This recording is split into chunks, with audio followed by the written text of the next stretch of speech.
Ghetto-sec, bienvenue dans ce nouvel épisode de RNQ. Dites-moi, est-ce que vous savez ce que signifie le terme pansexualité?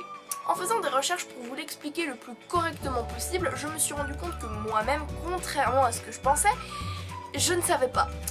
Ce qui, entre nous, va être particulièrement compliqué pour faire une vidéo. Mais comme j'avais vraiment envie de vous faire ce RNQ, je me suis renseignée et je propose qu'on voit tout ça ensemble. De toute façon, vous avez pas le choix, c'est ma vidéo. La pansexualité ou omnisexualité est le fait d'éprouver une attirance sexuelle ou sentimentale pour une personne sans se soucier des différences physiques ou psychologiques entre les sexes.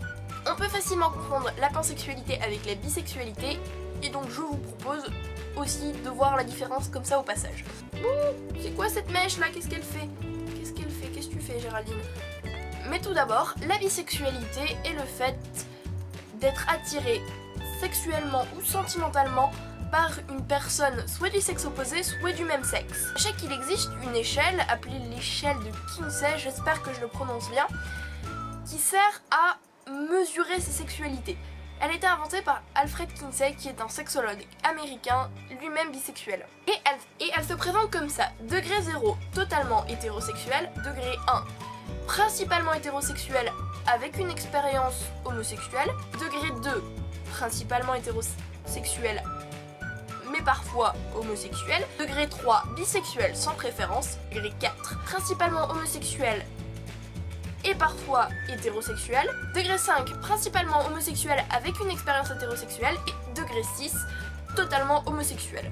Vous l'aurez compris, la bisexualité s'étend du degré 1 au degré 5. À ce moment-là de la vidéo, tout le monde est en train de se demander quelle est la différence entre la bisexualité sans préférence et la pansexualité. Pour comprendre, il va falloir faire un peu d'étymologie. Oui, je sais, c'est chiant, mais c'est nécessaire. Dans bisexualité, il y a le préfixe bi qui signifie deux. Dans le mot pansexualité, il y a le préfixe pan qui signifie tout. Le terme bisexuel concerne une attirance pour les hommes et les femmes, alors que le terme pansexuel sous-entend que est inclus là-dedans tous les autres, à savoir par exemple les transsexuels. C'est une différence qui certes est assez mince, mais qui n'est pas négligeable. Voilà, j'espère que cette vidéo vous aura plu, j'espère qu'elle n'a pas été trop courte, je m'en rendais pas vraiment compte au moment où je l'ai écrite.